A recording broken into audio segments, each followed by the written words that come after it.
حول هذا الموضوع استضيف من كاراكاس الخبير في الشؤون الفنزويلية والدبلوماسي السابق السيد ماوسيو رودريغيز. سيد رودريغيز حياك الله.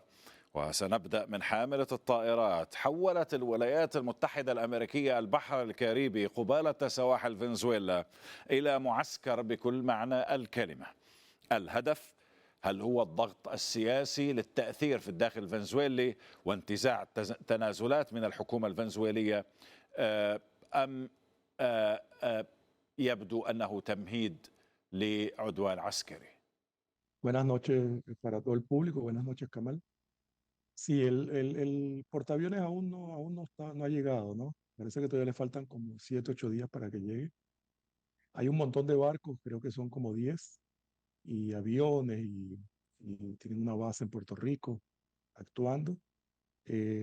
Solo el detalle, pues, que el portaaviones y los barcos que le acompañan aún están en camino.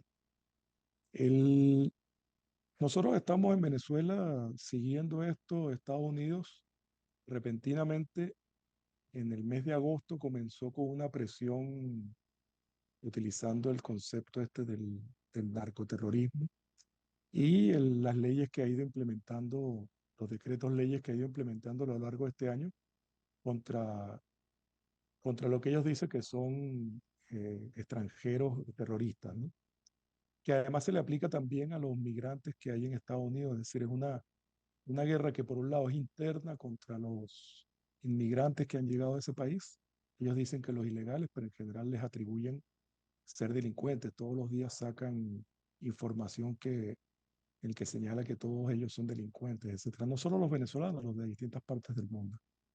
Estamos entonces viviendo esta situación que de pronto ha ido increciendo en el número de embarcaciones, de aviones, de soldados, etcétera, que están en el mar, en las aguas internacionales cercanas a Venezuela y a nuestras costas. En el Caribe en su conjunto, es decir, que de algún modo es una amenaza no solo para Venezuela, aunque es a nosotros a quienes nos señalan, sino que también al conjunto de los países del Caribe y más allá, incluyendo Colombia, que tiene una parte caribeña, pero también a países que nos rodean, como el propio Brasil, porque hemos visto que la campaña en general de Estados Unidos, en términos generales, en términos políticos, es de reconquista de toda la región. Hay una constante agresión a distintos países, incluso aquellos que se supone que son aliados, como es Panamá. Recordemos que fue el primer país casi que al día siguiente de que Trump asumiera el gobierno, que empezaron a presionar para recuperarle el control del canal de Panamá y algo que ellos dicen que era en contra de los intereses de China.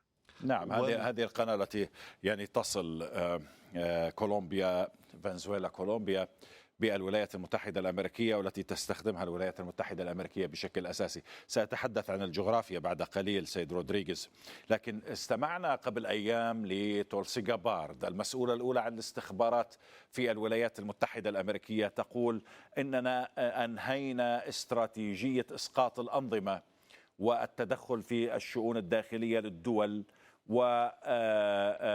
وموضوع نشر الديمقراطية وحقوق الإنسان، كل هذا أصبح من الماضي. الآن نحن استراتيجيتنا الجديدة تعتمد على الشراكات الاقتصادية والمنافع الاقتصادية والرخاء الاقتصادي. كيف ترى سيد رودريغيز هذا التناقض؟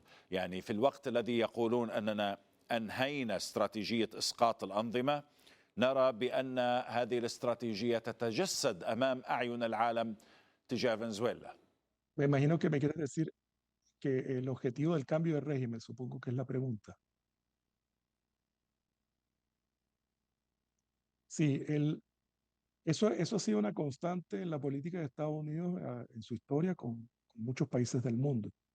En caso de Venezuela, bueno, en caso de América Latina, lo vimos fundamentalmente con mucha intensidad en la década de los 70, cuando asesinaron al presidente Allende, cuando dieron el golpe, cuando apoyaron golpe en Argentina, en Brasil, en Ecuador, en Bolivia, apoyaron regímenes teóricamente democráticos en América Latina, pero para imponer modelos en favor de Estados Unidos y de las empresas petroleras, en el caso venezolano, las empresas de Estados Unidos, con lo cual ha sido una constante y se ha intensificado en el caso venezolano desde la llegada al gobierno del comandante Chávez en el año 98, que fue su victoria, y febrero del 99, que fue cuando asumió el gobierno, hemos estado en un conjunto de ocasiones, hemos observado los intentos. Uno de ellos lo recordamos cuando fue el golpe de Estado de abril del 2002 contra el comandante Chávez, que fracasó.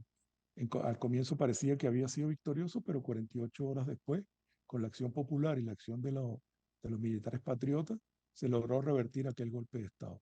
Desde entonces ha habido constantemente una intensificación de las agresiones que llegan a un punto nuevo en el año 15, cuando el gobierno de Obama decidió firmar un decreto en el que señalaba que Venezuela era una amenaza para la seguridad nacional de Estados Unidos.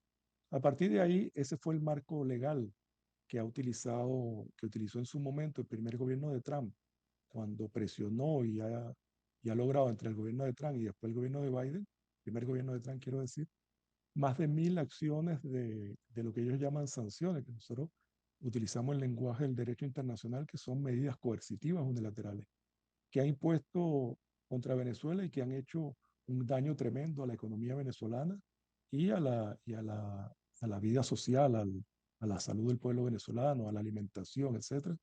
Ha tenido un impacto muy importante. En esa fase عن خيارات فنزويلا في التعامل مع هذا الواقع ودور خليني أبدأ مع دور الحلفاء لفنزويلا. فنزويلا لديها شراكات مع الصين، مع روسيا، مع إيران، مع دول كثيرة. هل وروسيا والصين أعضاء دائمين في مجلس الأمن الدولي وقوى دولية وازنة. هل يمكن أن تعتمد فنزويلا على هذه الصداقات والشراكات؟ Sí, la primera parte de la pregunta, Venezuela está defendiéndose y tiene una estrategia y una capacidad política para la defensa, pero también una capacidad militar con nuestras propias capacidades. Hay un equívoco a veces en los análisis que solo ven el lado de agresor, la intención de Estados Unidos de atacar a Venezuela, pero a veces se obvia las capacidades que Venezuela ha desarrollado, que no son pocas, y no hablo solamente del sentido estrictamente militar, también en el sentido político y organizativo interno. En este momento de Venezuela, el gobierno venezolano tiene mucha solidez dentro del país. Las oposiciones que representaba, por ejemplo, la señora María Corina, que apareció hace un rato en el video, en el relato que hicieron al inicio, no significan absolutamente nada para la mayor parte de la población venezolana, aunque la prensa diga otra cosa. Con lo cual, digamos que Venezuela ha superado el momento que hablaba antes del año 19. Nosotros hemos superado un momento y hemos salido indemnes porque ha habido una clara unidad en las Fuerzas Armadas, pero también entre la población en defensa de la patria y en defensa del proceso revolucionario. En cuanto a la segunda parte de la pregunta, Venezuela mantiene relaciones con casi todos los países del mundo, excelentes relaciones. Hay algunos países como Estados Unidos o Israel que evidentemente no tenemos una relación de amistad. Estados Unidos por las provocaciones contra nosotros directas y en caso de Israel por las acciones de genocidio que viene desarrollando contra el pueblo palestino desde hace varias décadas. Venezuela rompió relaciones hace mucho tiempo, de hecho lo hizo el comandante Chávez. En ese marco nosotros tenemos, y bueno, y los europeos que suelen ser muy seguidistas del gobierno de Estados Unidos, solo que generalmente a ese conjunto llaman comunidad internacional y desconocen al resto del mundo y al llamado sur global.